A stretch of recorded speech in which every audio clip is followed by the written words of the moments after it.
to start us off, we can start by introductions quickly, then, because at least we are 10, so we can have enough time for a round of introductions. Maybe I would start with the lady, because I'm seeing there are two ladies anyway. So we can start with Marianne. Just a quick introduction, then we can proceed. Great, thanks everyone, and good morning. My name is Marianne Akot. I'm the Director for Programs at ISB Institute at Strathmore University Business School. ISB is the Institute for Small Business Initiatives. We train entrepreneurs and study and do research on how to really build capacity in the small businesses to ensure that they survive in this really wild market, if I can call it, or peculiar Kenyan market. Thanks so much, and it's a pleasure to be here. Thanks. We can go to Marcy.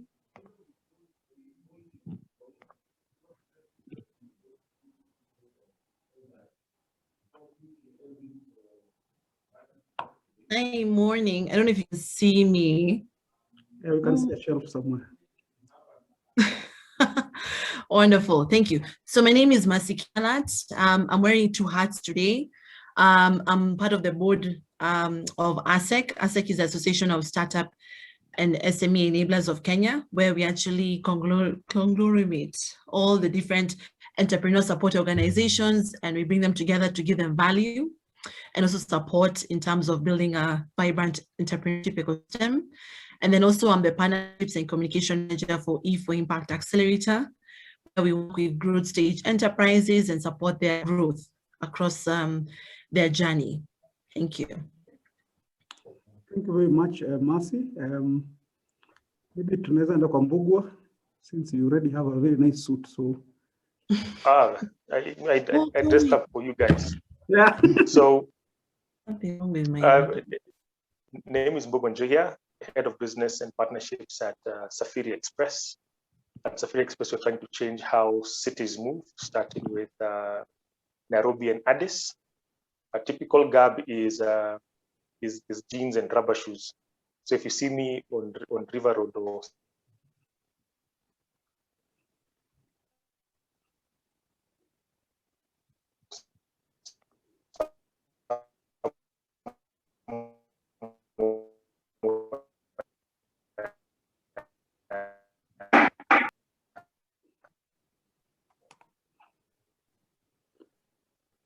Mbugua, I don't know if the rest can hear. You seem to have lost him. I think we lost him. No, we lost him. Yeah, so yeah, we can just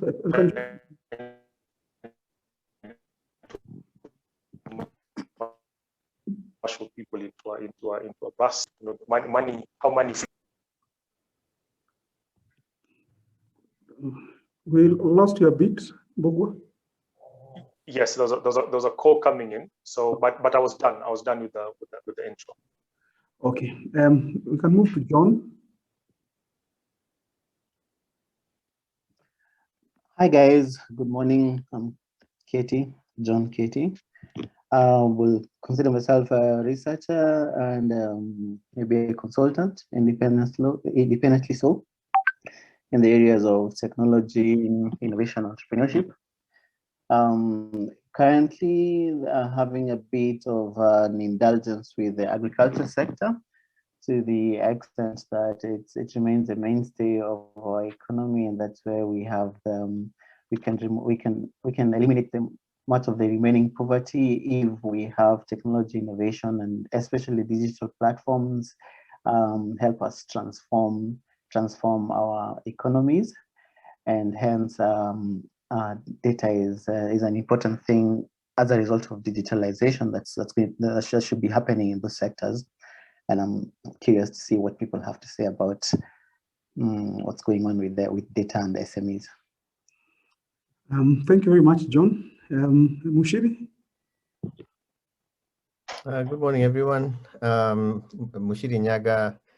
I'm the Executive Director at the Local Development Research Institute, where I am blessed to work with some very smart people. So I consider myself as the individual who requires adult supervision. So we work around a lot of issues with data, usually before predominantly around open data, but then the last 4 years or so, increasingly around the broader data for development, AI, and associated issues around that, ethics, data protection, etc.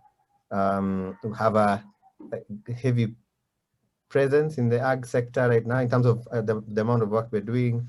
So, Katie, we still have an untalked conversation. Yeah, but that's some things that we're quite interested in, working with governments and supporting the efforts to improve availability and use of data for decision making. Thank you very much, Mshiri. I can see Caroline Wanjiru.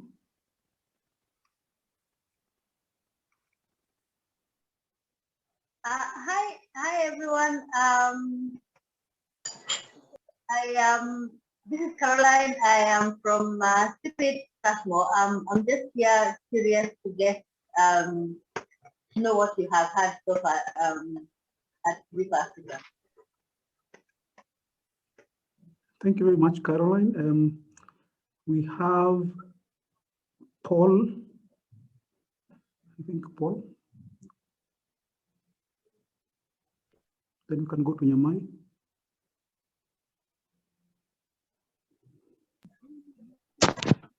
Hello, it's Victor. Yes, Mr. Ombo. Yeah, sorry, I dropped out of the call, but did you say I introduce myself? Yes, yes.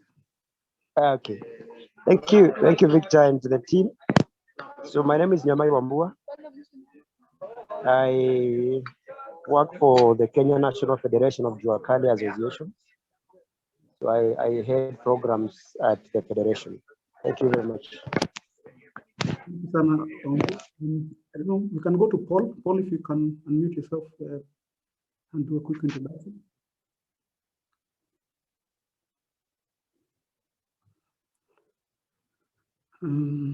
He seems maybe he's taking coffee. Maybe you can just start. So my name is Victor Otieno.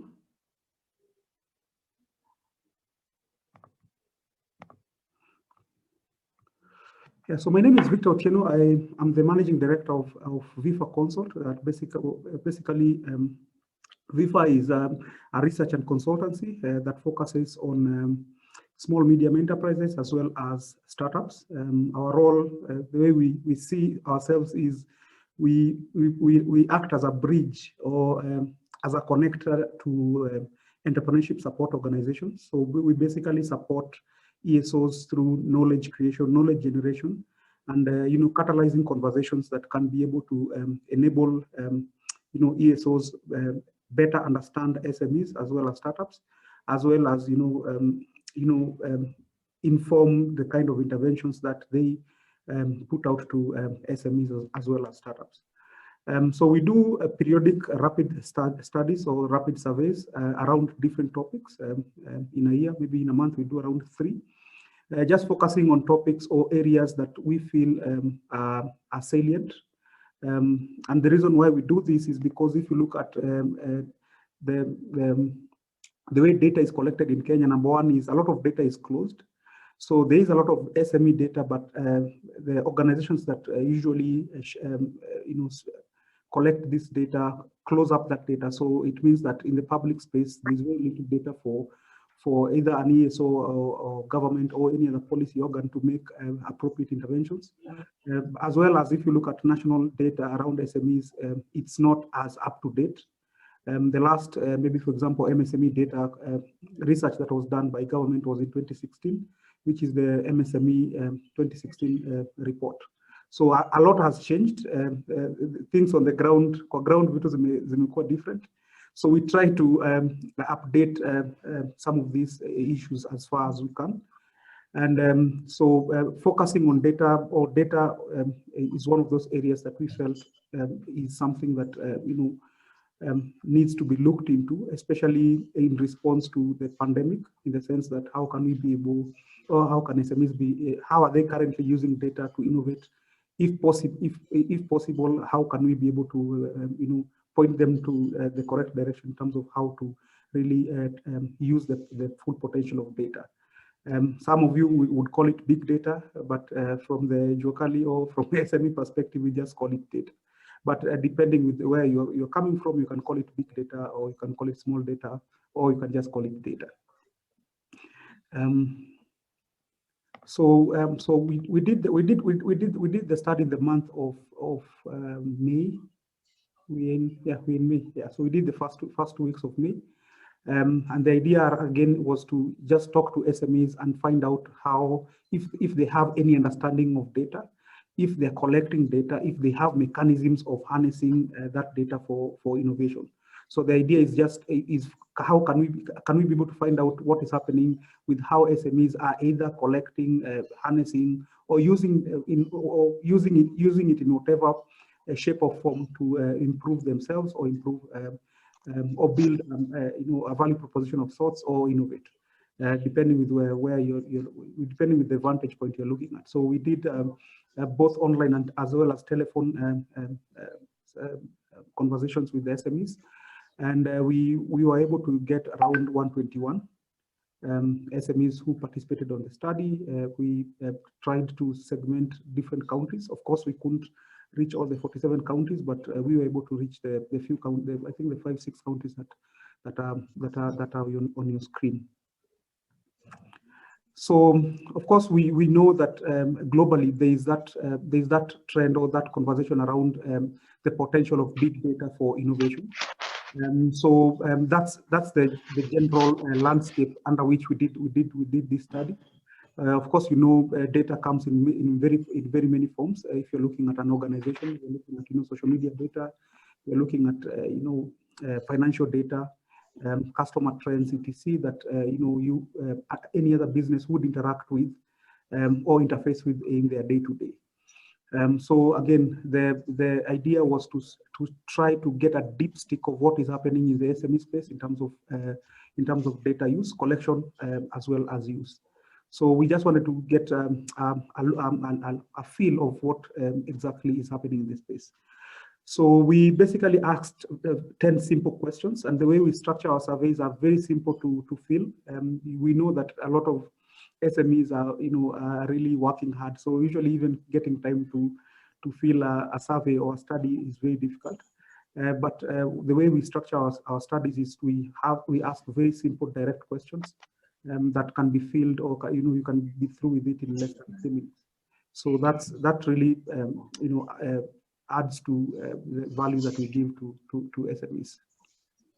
So in terms of questions, the first questions we asked was basically any experience that SMEs have on use of data.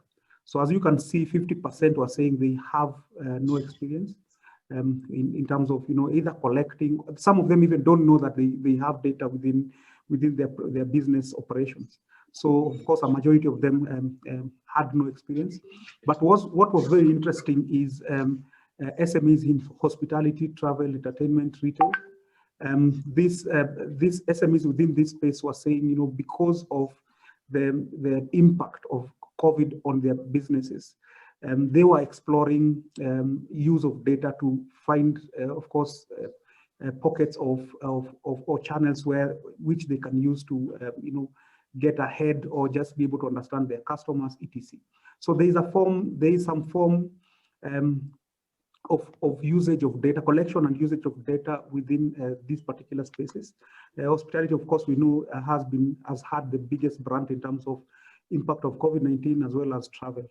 So there is some semblance of data collection and trying to use data to improve their business or to innovate. So that's what we found out in that sense. But there's also the hunger for, and this leads to the second question. There's a hunger for SMEs to use data. They know that they would want to use data. As you can see, 91% were saying they would consider or explore using data. But again, they are limited by resources, as well as skills to actually do that. So that's something that we noted. So I think even for the different stakeholders within the SME space, this is something that we could explore in terms of developing some form of mechanism where small businesses can be able to use data for innovation or to create value. So in terms of data needs, again, of course, the SMEs are saying they don't have capacity or the technical skills to collect data and use it for innovation. There are certain data needs that are very apparent to SMEs. Again, this is very much linked to the impact of COVID. So with COVID, COVID-19 hitting, a lot of SMEs, were caught flat-footed. So even the data needs that they indicated has a direct correlation to the impact of COVID on their businesses. So as you can see, one of the top data need is around business finance options. In terms of what kind of organizations are offering business resilience through either cash grant or financing of whatever nature.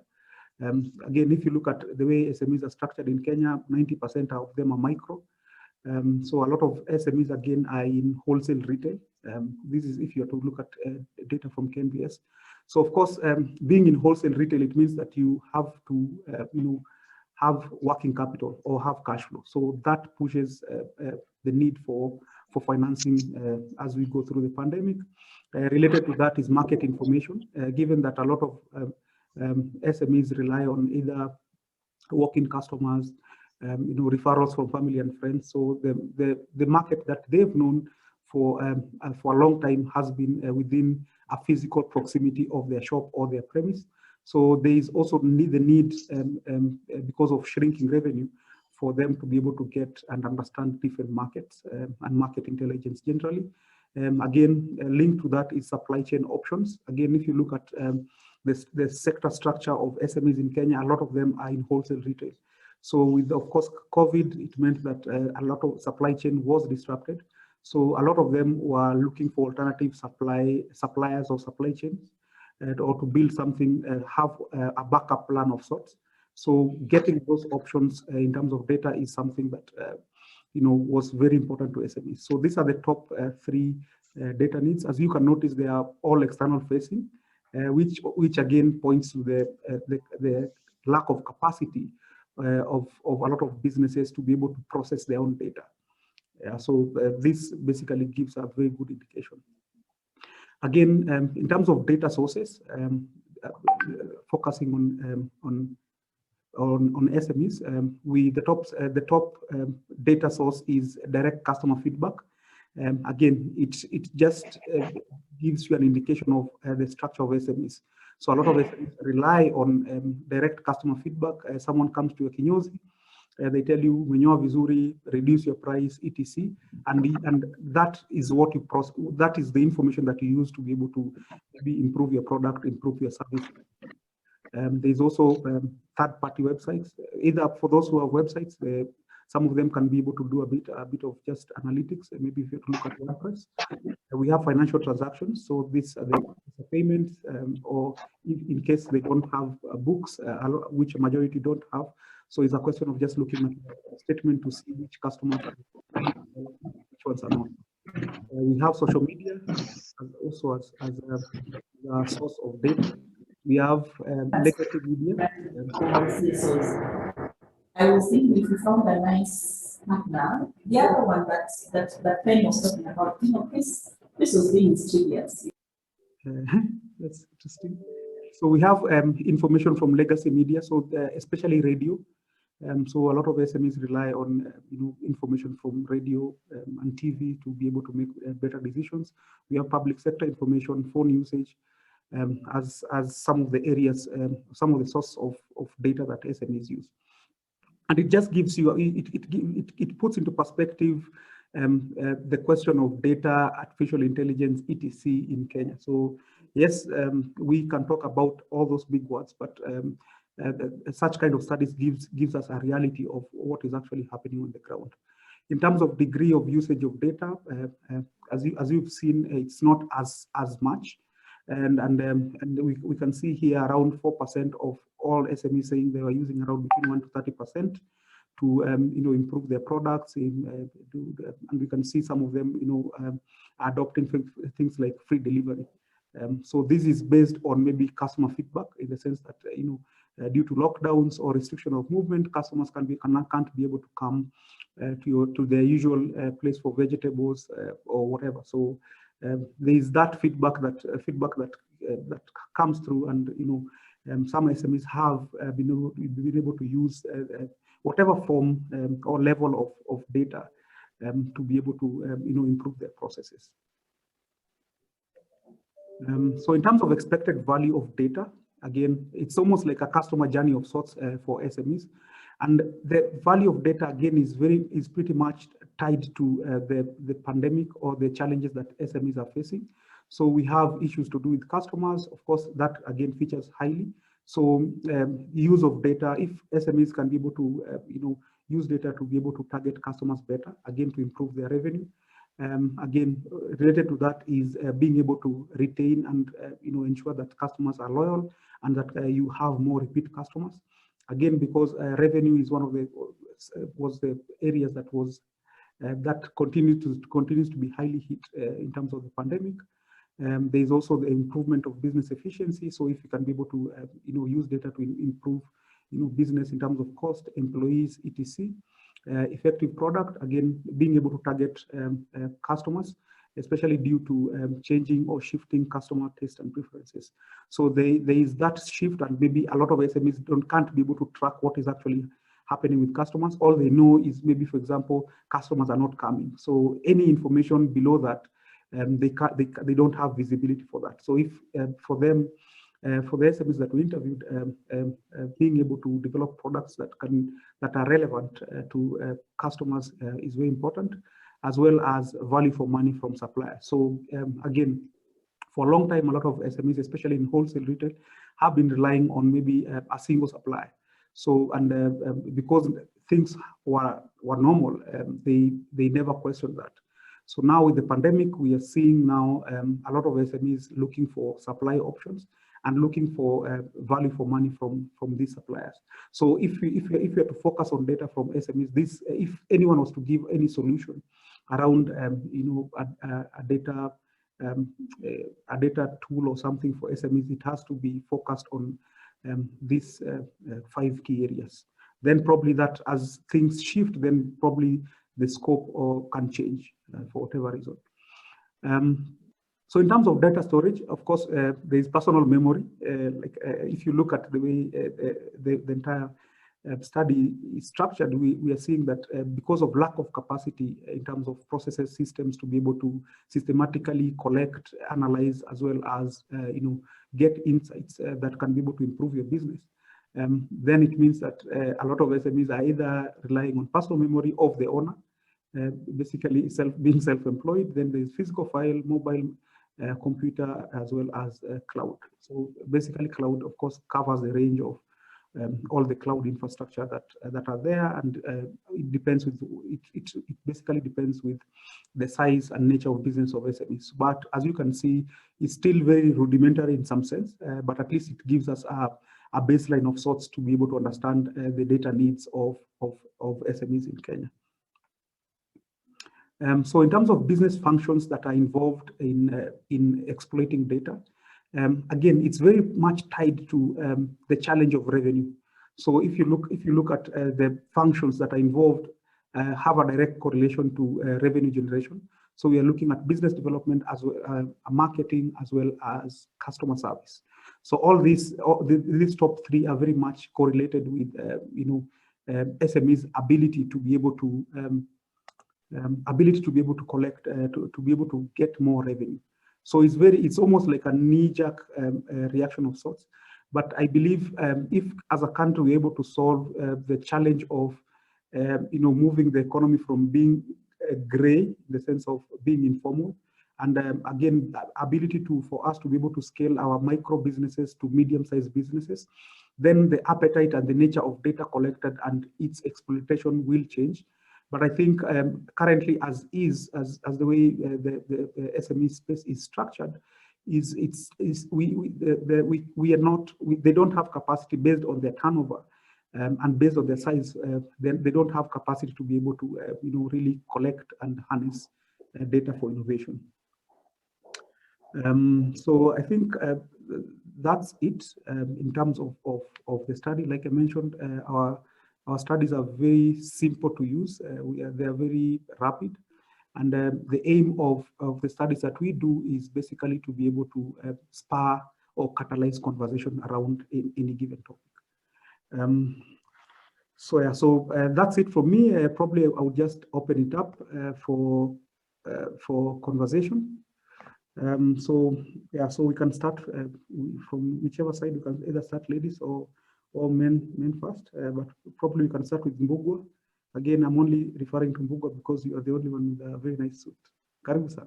Then we can just move to the next. For purposes of 1 second. Back. For purposes of equality, I shall keep my video off. So I think reading through the report, one of the things that resonated with me was the reason why most SMEs are unable to utilize data is one, there's simply no tools that meet their needs. The various service providers in the market that have attempted to give some sort of tooling to these SMEs in terms of being able to surface insights, but those are not readily available. I mean, the one that comes top of mind right now is a platform like Kopo that allows, at least if you've got some sort of till, the purpose of business is at the end of the day you've collected some revenue. So someone like Kopo will give you this dashboard that allows you to see who your customers are probably who are your top 20 customers, as opposed to trying to run after the entire market. This tooling is not readily available. So the challenge is who then needs to provide these tools. We've got if you've got any form of collection mechanism, whether you're like Safaricom on M-Pesa or Airtel Money, or you're like a bank, I think those players are best suited towards providing the sort of tools that SMEs would need, because it would connect directly to some additional value proposition that the SMEs would need. With COVID, if you attempted to go to your bank as an SME and said, I need a facility, the first thing they would do is they would refuse. Why? Because you're probably already collecting money, say, from a digital platform, a mobile money platform, and they have no visibility on that. But if people like the banks truly sought to understand SMEs and their needs and say, I don't only want to collect your money and to keep it here, but I also want to help you get insights into who your best customers are, and maybe if we can figure that out, help you to grow your businesses. So I think that came out for me very clearly, and I think is a huge opportunity for people for companies in the larger financial service ecosystem to kind of like come in and plug in and say, okay, we understand the challenges of the SMEs, and this is how we're able to provide you that service. Because when you think about it, as an SME, if you go to a bank and they're paying 800 shillings or 2,500 shillings as a standing fee monthly, chances are that you're not seeing any true value from that sort of engagement with your financial partner. And this is an opportunity for them to step up to the plate and provide something quite differentiated that would add direct value to the SMEs. Machache hayo. Thank you. Thank you very much, Mbugua. Maybe just to shift gears, and this would can be addressed by both Mushiri as well as John, especially around data and small-scale farmers. I don't know what your sense of that space is. You can start with Mushiri, then we can go. No, thank you, Victor. A fantastic presentation, and it really does dovetail with a number of things that we've seen over time. And I think maybe I'll start off, basically the same place where Mbugua, sort of, which is that issue of the tools that are available for helping them get the job done.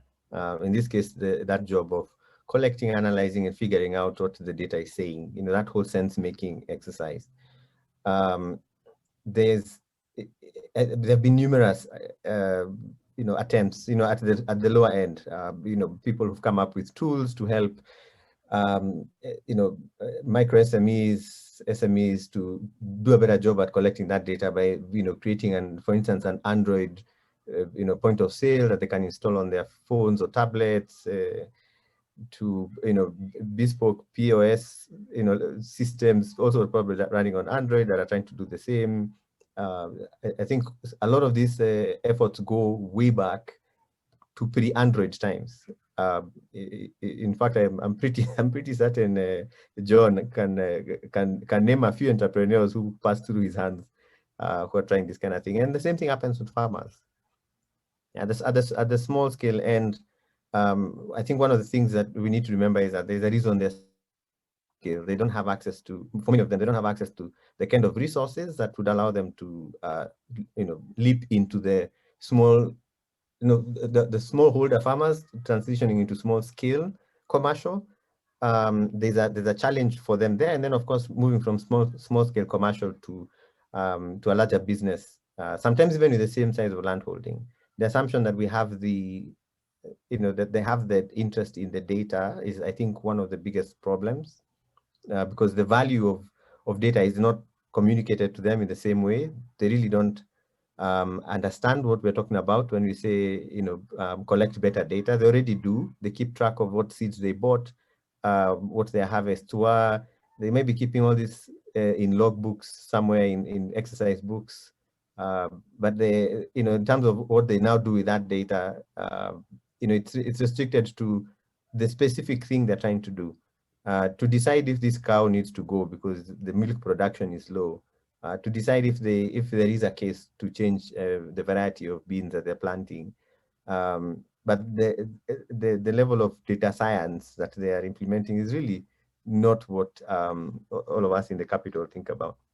I just want to say one thing about the that level of data use and innovation. If you look at the areas where smallholder farmers have picked up a technology tool and used it because that was data driven, technologically innovative, it's because there was a specific thing they're trying to get done. And the challenge that we have sometimes is trying to produce a tool or a framework that digitalizes everything on the farm, from precision agriculture to whatnot. iCow was a platform that was built purely for supporting artificial insemination, or insemination, artificial or otherwise. And it was very successful. And it was possible to build on that to help the farmer understand, their cow, their production, their cycle, when they're ready for insemination, etc. They didn't try to build maize into that and beans into that, sorghum, poultry, etc. The value proposition was, I have a pain. My pain relief is to get information that allows me to determine when to do this so that I don't lose my money. That's, I think, one of the things that is missing. It's not just the tool, but it's a right tool communicated in the right way to address a specific pain, despite the fact that we want to hit all the goalposts. I think there's a need to unbundle and pick up exactly what pain that we feel our market wants and then address that. Thank you very much, Mushiri. I don't know, John, if you could chime in, because as you said, you're in that space currently. Yeah, thanks, Victor, and thanks for kick-starting this conversation about data and its use by the different sectors within. And first, maybe I'll come. My sense is that even as we talk about data, before that data became available, there was, or there should have been, some process of digitalizing processes, or at least converting that data to something that is digital enough for analysis to be done, or for accumulation of the data to be done.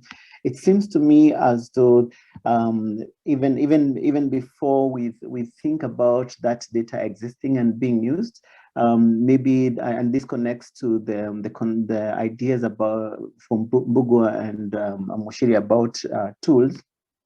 The question of whether there is enough digitalization amongst these SMEs, say for instance, for an agrovet, An agrovet may already be doing their sales and sourcing their agricultural products that they sell to farmers, but to what extent, there's a question of to what extent do they have elements of digitalization or the use of tools that can help them at least track or accumulate the kind of data that will become useful to them. So linked to the issue of tools, I think there's a question of to what extent the existing processes can be or have been digitalized to be able to accumulate enough data, because they say raw data by itself, it may be useful at the local process where where you just need 1 or 2 data points to make a small decision at the very local level. But data will become, and research will say that data will become much more useful when it can be collated and analyzed into actionable insights.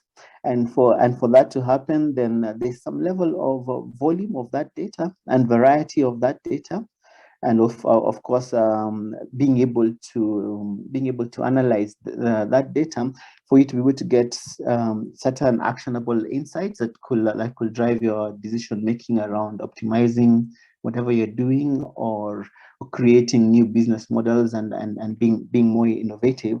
So there's an extent to which even for one organization, an aggregate, or even for a farmer that so happens to be keen on data, and they're already accumulating data at their own local level, there's an extent to which for there to be sufficient value generated upwards in terms of insights for both that aggregate or the farmer, and for a bigger scope of decision making beyond that individual organization. There's some level of aggregation that needs to happen, and this now speaks to the issue of volume and variety that now in turn makes that data much more valuable for decision making. So the sense of what I'm seeing, especially in agriculture, when you leave it to maybe just a farmer or a cooperative or an agrovet, to the extent that their life is still going on, and the agrovet is, for instance, able to source for products and stock them in their store and sell them to the farmers and livestock keepers. There's a question of why should they even bother about data? Why should they even bother about digitalizing some of their processes so that they can actually begin accumulating some data to improve their decision making? Why should they even bother with that if they have never thought about, they've never seen a demonstration of the value of that data? So I see some level of sensitization. I think we all know that you can use data to optimize your processes, to track and trace things, to do some forecasting, to help you with negotiation with others. But to the extent that my life is already going on, I'm already making some profit, or sometimes I make losses, but I don't understand how I make losses. There needs to be that spark amongst our SMEs that enables them to begin to invest a little more in data collection and digitalization of whatever they do, that can result in new data, new insights that can now enable them to make new decisions or become more innovative. Victor, you mentioned something about their ability to process data. Even when they somehow have accumulated a lot of data through perhaps the Kopo platform on the M-Pesa transactions or the other transactions, there is also that challenge around do you have the capacity to even make sense of that data? And you highlighted that, Victor. So even beyond that sensitization and being able to collect that data, there is also some level of either have tools that and are bridging that gap, that capacity gap, to be able to process the raw information into some insight that can be actionable. That's my initial sense, Victor.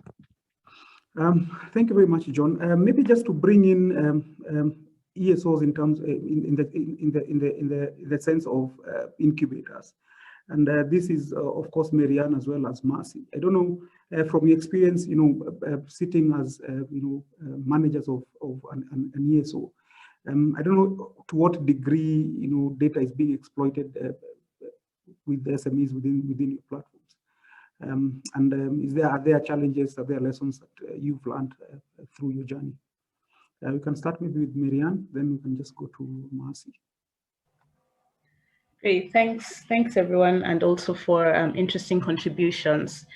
And the matter of data being used in innovation for SMEs is quite, I could say, subjective. And really, this is how it's supposed to be. Just also to agree with all the three gentlemen, that when you look at how technology is adopted and the question of tools, it's either that the technology is easy to use or the technology is useful to you.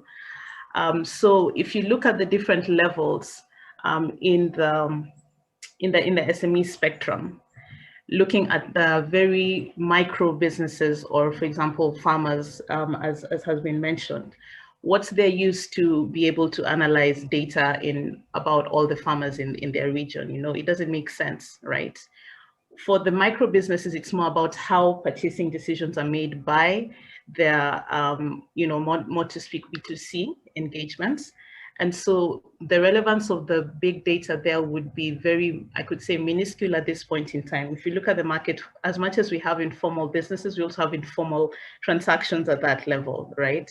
So they will not need that data. The data points and the kind of decisions they're making do not need that big muscle of big data, right?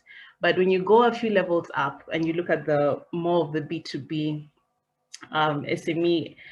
SMEs that are focused, for example, in supplying vegetable stores, for example, they would require a level of data to really understand, for example, how people are consuming particular vegetables, what the demand is, how many suppliers are there, to be able to make proper decisions about their market and also for their business development. So at this level also, it's also very subjective. Should these SMEs be investing in big data?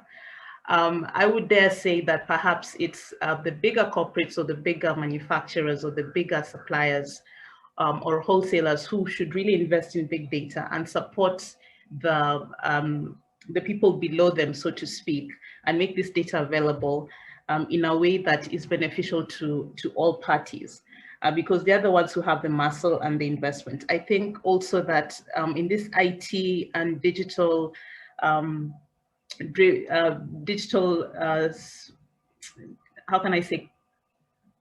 digital space where we're really trying to advocate for a lot of digitization, we also sort of romanticize it in the sense that we forget that this is still a resource that is expensive and not available to a majority of our SMEs, right, in our market. So who can actually afford to invest in it, and how can we make sure that when they invest in it, it is beneficial to them in a symbiotic way, where it's beneficial to them, but also the people who cannot really afford to invest in this sort of big data.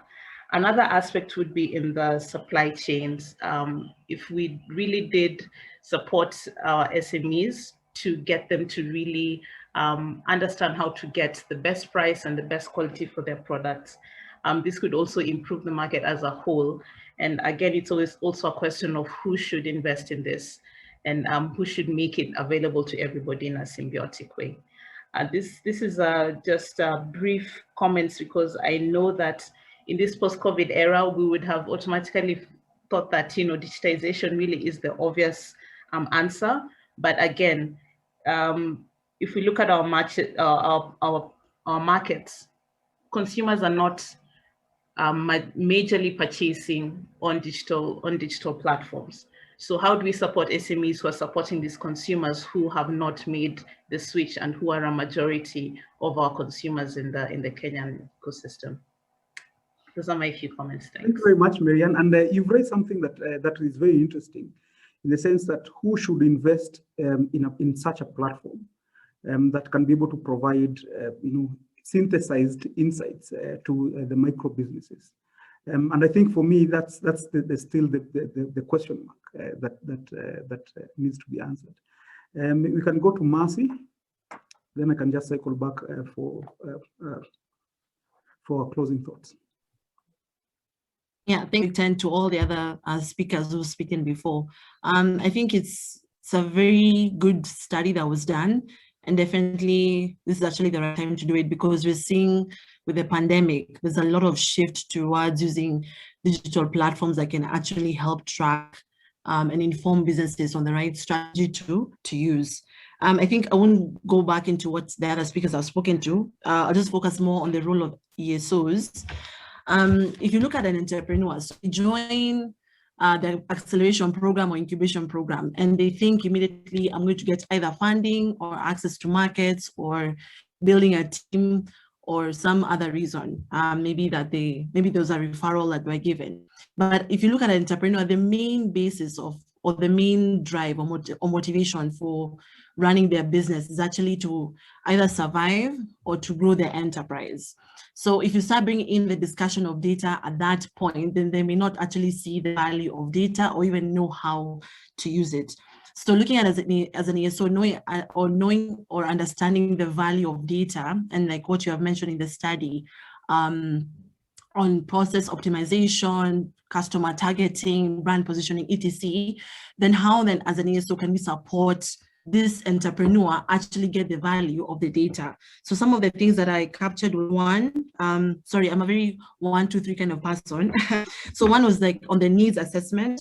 Like as an ESO, we definitely do have like baseline survey where we capture their needs, and that's how we're able to see, oh, your markets are not growing, yet you have a fantastic product, or why are you constantly making losses, yet you seem to have a healthy projection, like those discrepancies within their business. The other one is to now develop a customized training that actually identifies those gaps that we've seen in the baseline survey or the needs assessment. And the purpose of that is now to actually solve some of those gaps within the business through the training curricula. So, and the training curricula can actually serve as a way of sensitizing the entrepreneurs to ensure that whatever they're doing, they actually have those different data points that they can actually collect. And actually that is now tracked throughout the training program, the incubation program or acceleration program. The other one is, okay, fine, you've given me the content, you've given me tools, told me about Google Analytics, Facebook Analytics, Twitter, maybe the e-commerce platform has its own analytics, but how do I actually embed those things in my business? One of the speakers had mentioned about the different types of tools to use and how to optimize it. The thing is, with entrepreneurs, they don't have the technical know-how on how to do that, right? And so the third component would be about bringing in industry experts or data scientists or any expert really around data mining or data collection and or harnessing the data, right? And so like these experts to be able to put in the right systems and processes in place, because the challenge is you can have a very good data collection tool, but then how do you ensure that you continuously collect data? Because data is very dynamic. At the same time, also, it has to be progressive with the current trends of what's happening. So like yesterday's news is for yesterday. Today, the customer perhaps has changed their behavior. How are you capturing that? So by having a solid or robust process within the business itself, actually, to be able to collect the data and also update it, then they're actually able now to gain insights that are relevant, or even perhaps begin to start doing trend analysis of what's happening within the sector. Because, as an entrepreneur, you're not just working within like agriculture, you're not just selling cashew nuts, right? You're actually selling cashew nuts within the agri value chain. So you actually also need to be plugged into whatever is happening at a macro level and not just only the internal environment. The other one is on coaching and mentoring. So even for business coaches, right? How are you gaining data from your entrepreneurs? Because also for us, we have to have data of how we actually supporting the entrepreneur throughout the program or through a specific intervention. And that's also part of the ESO, like how can we even as an ESO begin to have to have data points where we actually collect this data and even continuously update. Because if we don't do that, then when an entrepreneur tells you, oh, I grew my Facebook page by, I don't know, like 1,000 followers, right?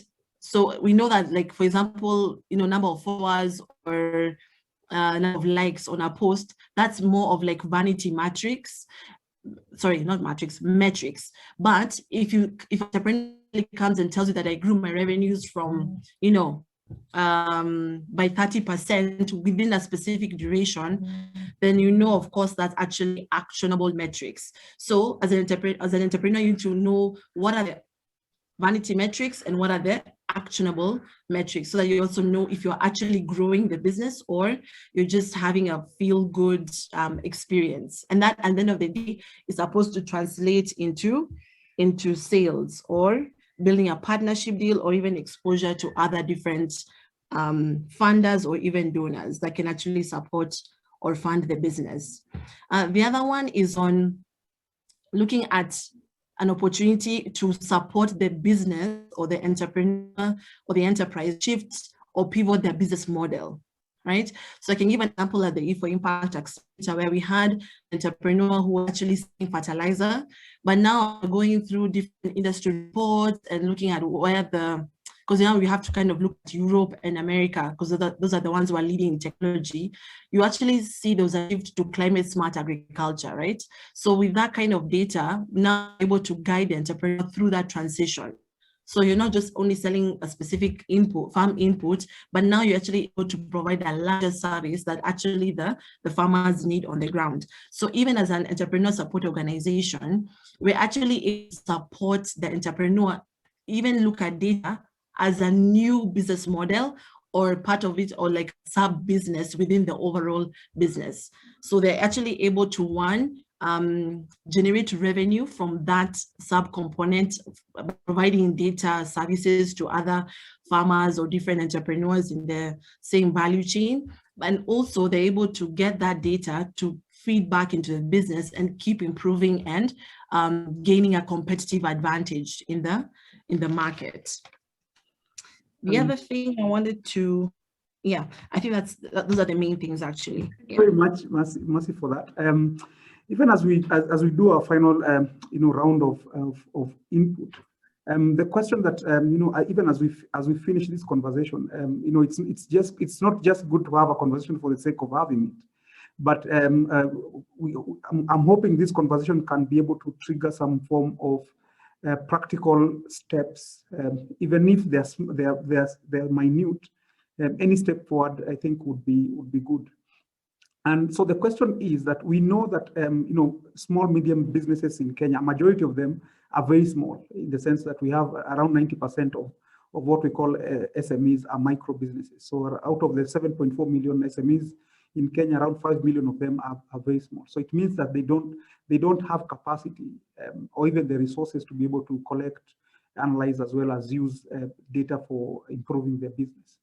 So the question that maybe I would ask, as you give your closing comments, is what kind of framework, what kind of platform would be appropriate that can make sense to SMEs in terms of insights, but also can be sustainable, in the sense that VIFA can't just come up with a platform and say we collect data from different points across different sectors, analyze and put it out on a dashboard on a website. It would not make sense for us, because we can't afford that, and because there's no tangible revenue model around the same. So the question is, do we see a PPP working in that sense, or do you see a private sector developing a business model around the same, or is it a purely government function that government is or should be able to provide insights that SMEs can be able to consume, regardless of whichever sector that you're looking at? As you make your final comments, then probably you can just give your thoughts on the same. We can start with Mbugo. Excellent, as unmiking myself. So I think the era of relying on whether it's a government-led initiative or the complexity of PPPs leads me to just thinking that it's probably going to be a pure play private sector initiative that kind of like unlocks this value. And it starts from one, the ability to profile the larger consumer base. In more advanced markets like the US, they've got so many companies that are labeled as data collection companies that are able to aggregate this data across all the different subsets. Because what you want to do to drive the conversion or to drive adoption of digital tooling by SMEs is to be able to offer them a hook. Right now, most of them are comfortable with getting by with, they're okay now. They're like, I know I'm suffering, but I don't have the bandwidth. I don't have the sort of capacity to even pay, $50 a month for, something that would be able to unlock some of these insights. So it will take someone from a private sector to come in and say, okay, I've analyzed this particular space, and whether it's going to be verticalized, with John and Mushiri working in agtech, can a stack that's been built for that sector be adapted for another one? So the unit economics again has to make sense. How much is an SME willing to pay for those sort of insights? So pure private sector play, or like I alluded to earlier, people like the banks or other people who are involved in the collection of finances or money, people involved in money movement would best be placed to do that. There's I've got an argument against wallets in the way that Mushiri probably has something with wallets. John probably has deployed something with wallets, and that is information that remains siloed. Yet that agtech, that agriculture consumer is still the same guy who goes to. I know I'll sell milk to the factory, but I'll go to the shop to buy bread. Who's stitching that data together? If we keep it in silos, it remains locked in there, and the guy who's in agriculture cannot feed in and out of the other industries, which kind of like makes it all defeatist. So in a nutshell, I think it's going to take a public sector, private sector play, kind of like build the tooling from scratch that would make sense at scale. And you're probably talking something that's at a maximum of maybe a $5 shilling price point a month. But then you'd be looking at the scale of SMEs where I don't know who's got the number of who's got the latest figure of the number of SMEs in the country. The last figure I have in my head is 1.5 million. I don't know if that is still accurate. Is it a higher figure, lower figure? But it will have to, that product would have to make sense at that sort of scale and kind of like be possible to embed in every single consumer interaction out there. Thanks. Thanks, Mbugua. Quite interesting. Shiri? Thanks, Victor. Like Mbugua, I agree. This is mostly a private sector, play. There are, when it comes to data and digitization of SMEs, government involvement tends to be treated with suspicion.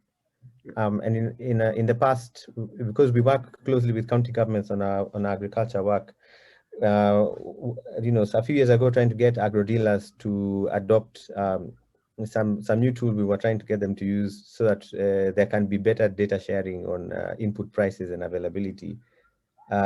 We found there was significant reticence by agro dealers, village agro dealers, to onboard because they felt that this was the county trying to come after them for license fees, etc. This was KRA, trying to come after them, for taxes. So there's the government presence in those spaces tends to introduce all sorts of different issues. So the uptake becomes a problem. But in my view, if we're looking at scale and in asking, what can be, where would the sector start? My sense is that the most common across whether it's agriculture value chains or different segment, different parts of those value chains, whether it's distribution, retail, branding, manufacturing, etc. The most common challenge across all of them is access to credit, access to affordable credit. Currently talking to a couple of banks to see if they can support our agro dealers, the agro dealers we're working with. The thing that they keep asking is, we want to see the data. Are these guys our bank customers? No. Okay, so if they're not our bank customers, do they have business deals? If they have business deals, we'd like to see the M-Pesa data and any other data. They want to see that data plus our data on how we're interacting with these agro dealers. If this data was in the custody of, and the M-Pesa data is in the custody of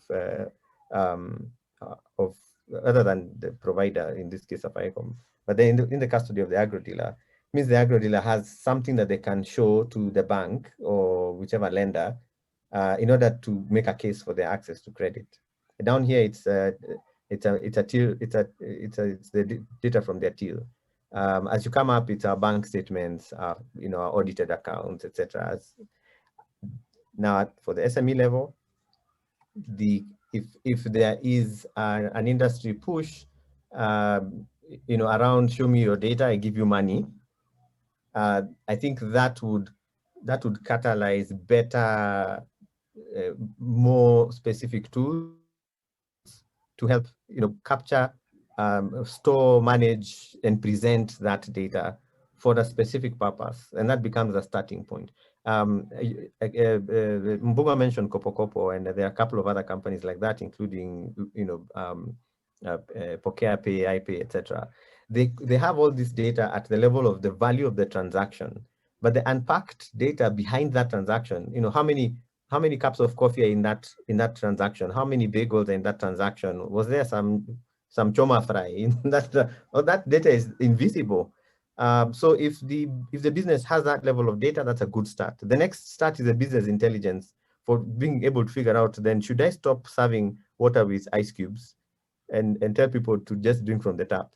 And what impact does that have on my revenues? That downstream, more detailed level of insights is very difficult to unlock for many small businesses. They already started and got comfortable with the idea of keeping and storing and managing and presenting their data. They start asking the next level question. Okay, so these are my high value customers, but what are they buying?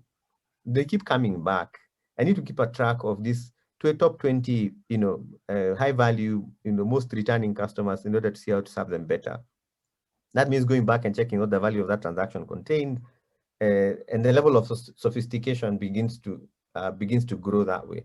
But I feel that the starting point is that financial transaction data that allows the SME to access affordable financing.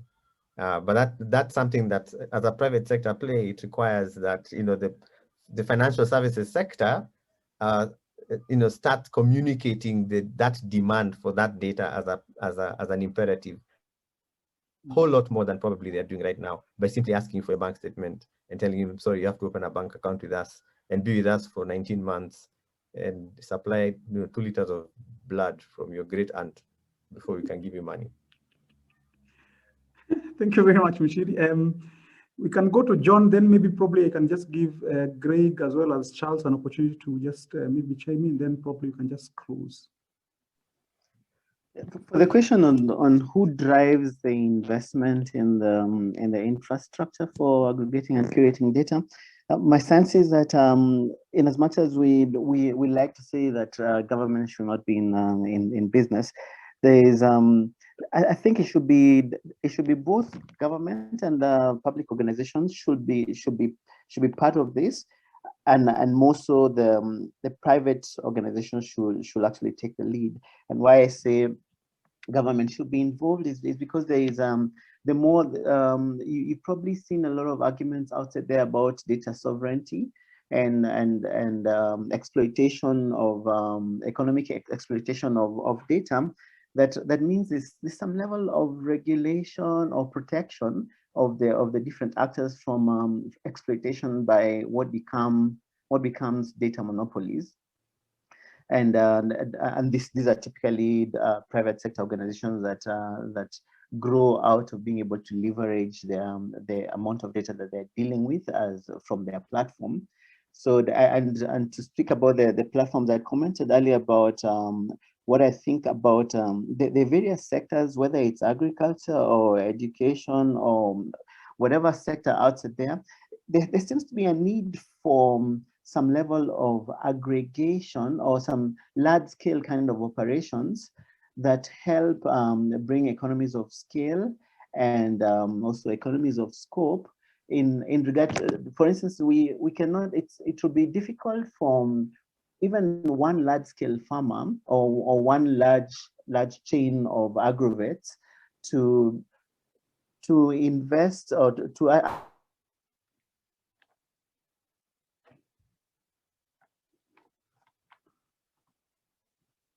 some entrepreneurial platforms such as Trigger Foods that is trying to improve value chain efficiency and therefore deploying a platform that farmers can use to source produce from farmers and also be able to aggregate demand and be able to develop certain insights that on the side of the mama mbogas and those things on the demand side that the mama mboga may not be able to invest in an information system or tools for being able to manage their stock or being able to generate data that can be presented to the bank as information for evaluating credit worth. But Trigger Foods with their platform, they can help the mama mboga generate data enough for convincing banks that they are credit worthy. They can generate enough data through their platform to be able to determine to forecast demand for oranges or for potatoes. That because they can build intelligence around what the mama mbogas that are in their platform are selling. So having such a platform is which is in this case is driven by some entrepreneur that's able to create those kinds of linkages that's generating a lot of data between the mama mbogas, between the transport providers, between the farmers, between the agrovets and the various actors. Having such platforms that scale sector wide is what I think can not only enable this platform to grow and deliver value to whatever kind of value they're delivering to these actors, like intermediating them and linking them, but also enabling them, like with the case of a Kopo, generate their own history of data on transactions that can become useful at the local level, at the SME or individual level, or if it's at the farmer level. They can say someone like Ujuzi Kilimo, some guys who help farmers with collecting data they invest in IoT sensors for soil health. It's very difficult for one farmer, even if they're one large scale farmer, to invest in all that is required for that whole IoT system for managing soil health. But if a platform like Ujuzi Kilimo is able to serve many farmers, and those many farmers, that data on many farmers becomes usable across the sector, and at the same time that the data for one individual farmer is accessible to them, so so that platform, so to speak, is not only serving their purpose, they're also opening up the data for use and for access and use by other players. I think that's how we get to empower more actors in whatever sector, be it SMEs, be it farmers, be it even government, to access the kind of volumes and the variety of data that can make sense in terms of generating new innovations or making decisions that promote efficiency in whatever sector. That's my sense. Thanks very much, John. I don't know, Charles, I saw you had some comments around collaboration of ecosystem players to to generate or develop the data infrastructure that is required by SMEs. Maybe you can give your comments, then we can maybe have Greg, even as we wind up. I know time is flying. Yeah. Thanks, Victor. Appreciate that very much. This is very timely. I've liked all the comments by all the presenters and the speakers. And I don't want to say much. Just want to say that that this is a timely. This conversation is pointing to an emerging market, an emerging ecosystem in a market for datapreneurs, so that we let the SMEs, because entrepreneurs have a huge task ahead of them. By the time you develop, you identify a problem, you develop a solution to a product, bring that solution to the market, and make headway. It takes a lot of time, and entrepreneurs who do with some support from datapreneurs who walk the journey with them from the start. So as you think about your product, we're helping you think, is it a pull or push product? We're helping you do the market research and understand, what does the market look like locally, internationally? What does the data say? We plug that data back into your business development, into your product development. As you continue to work on that, we're giving you more data on emerging info and emerging trends.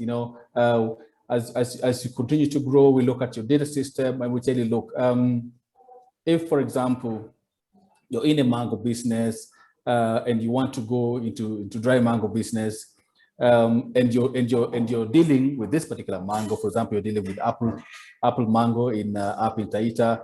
We'll tell you things like, for example, if you move it from fresh mango to peeling it to all that process. This is the depreciation in the mango, from this metric tons of fresh mango to this metric tons of dry mango. You're better off dealing with another type of mango, say the Kent mango, in a different part of the country that has a smaller seed, more flesh. Once you peel it, and you dry it, you get more dry mango to the market. A lot of SMEs would benefit from someone helping them to walk the data journey as they walk the business, as they do the mango business. Somebody else tells them, look, this is what the data is telling us about the mango. For you to get 6 metric tons of dry mango for this one, you need 100 metric tons. Here's how the 100 metric tons are decreasing at different levels by the time you get there.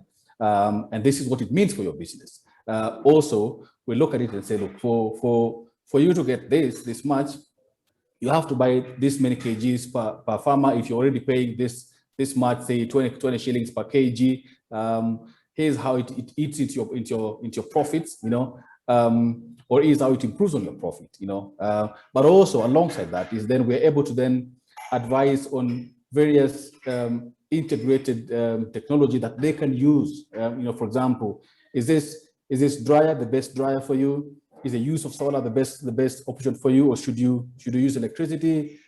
Is the drying capacity the best for you at this stage? So all that advice based on data, businesses would immensely benefit from, and let someone else do it for them, and then they focus on what they do best, which is being in the mango business, buying and selling, and mangoes in whatever place they want to sell it. And I think those are my brief comments. That this is the point. This is the time for datapreneurs to come up and display capacity to support businesses to grow, especially SMEs need it a lot. We're seeing emergence of development of shared spaces for SMEs, where they come into one roof and you get all services in one roof. Somebody sorts for you your equipment for production. Somebody sorts for you your regulatory licenses and all. The time is now for SMEs to also enjoy shared services on data, somebody to sort the data for you and you focus on the business. Thank you. Thank you very much, Charles. Greg, as we wrap. Thanks. I like the comments that have been said. One of the things that sits very deeply with me, and it was mentioned by, I believe it was Gloria and I forget her name, about the ESOs. We must focus on helping the SMEs understand the value of data. So I come from the SME Founders Association, and we are finding when you explain in very simple language, actually, to founders what they need to do, why they need the data, you actually see their eyes light up. So I think two-pronged perspective. One, we just continue to spend a lot more time with the founders, entrepreneurs, whichever name we'll give them, and actually help them understand the value of data. My fruit vendor she's a mamamboga by the roadside, but COVID her to have a till, so she's better able to track, so she knows how much she can buy a week. Based off conversations we have, she can see the value of what she's doing. But the decision-making data, which fruits to sell around their locality, that one they don't have, and they don't think they need it. So it's a whole line of 25 of them doing Me Too businesses because so-and-so moves watermelon, so will I. But when we have conversations with individuals, because you cannot change the SME en masse, we must just focus on building 3 or 4 who understand the value of their data, then give it to them. And I like what Charles has said, a datapreneur would come and help collect and aggregate the data, because she knows I sell X every week. If I called her today, I tell her, send me my order, she knows what my order is, but she's one. The rest is sitting there waiting for somebody to bring stuff. And I find that when you have even the micros, when you demystify the whole world of business models and give them understandable steps they can go to, then they begin to look for the information. And as we have more people looking for information, then the data that is collected and uninterpreted becomes useful. So even as very often we say SMEs they may not understand the data, how can we then break it down to their level? How can we then make it simple? I think Bogwa alluded to this earlier. We have to be able to get it to them in a form they want. We're currently running an accelerator for foodpreneurs. And when you watch people's eyes open to understand they have to track, they go back home and they influence the business person next to them. So let's, even as we focus on getting them the data, how do we simplify it? Because of the 7.4 million SMEs at the 2016 count, if the math of up over 75% of them failing, you can imagine how many people are out of business, but how many more started business last year? And by the report we are seeing, there are many who they're just doing it because they think it will make them money. How can we help them make more informed decisions? We as the ESOs continue on the education path. Yes, it can be a bit discouraging. And then we find data partners who can simplify the information. And then we take it to the county level. We need to move a little bit outside the urban centers. It takes a lot more to convince a business person in the rural area to attach to data, but all they have is a kabambe. So how can we create systems that they can access the info on the kabambe? It's been done in Nigeria. Cellulant, in collaboration with other enablers, have farmers who completely work off kabambes. You can find your agrovet, you can find your market price, you can get your bank loan, you can figure out, I have bought so much seed. So they have taught the farmers to input their information on kabambes. So I think maybe we need to shift how we deal with our people and begin to be comfortable for repeating the conversation. And when we get them to the place of understanding, we all reap the benefit of growth, because that takes the burden of the struggle off the lower end of the economy, because majority of our people are in the micros. So it's just simplifying it and consistent conversation. And if each of us goes and talks to 10 people who we haven't already spoken to, and then those 10 understand and talk to 10 more, then we begin the ripple effect, and all this information becomes useful at the national economy level, and then government comes to us. And then we can effectively influence the SME space because we are the boots on the ground. There are lofty technical ideas in government as we are finding, but we can come back and say, this is what we're finding in the 3 million SMEs we're working with across these consortiums. Guys, I think consortiums are the way to go. And I can talk all day, so let me keep quiet. Thank you very much, Greg, and thank you very much, everyone, for making time to have this conversation. As I mentioned, as I was making my opening remarks, the studies that we do are not meant to sit on a shelf to gather dust, but are meant to catalyze conversations. So thank you very much for availing yourselves and even pushing the survey out to entrepreneurs. We shall try as much as possible to incorporate some of the nuggets of wisdom that you shared. Of course, this session was recorded, and we'll just have it up on YouTube for further review and to catalyze more conversations around the same. We are very much open to collaboration around research, SMEs and research. So in case you have an area or a topic that you want us to tackle, you can just send us an email or call, and probably we can just deploy that as soon as possible. Asanteni sana, and have a nice day.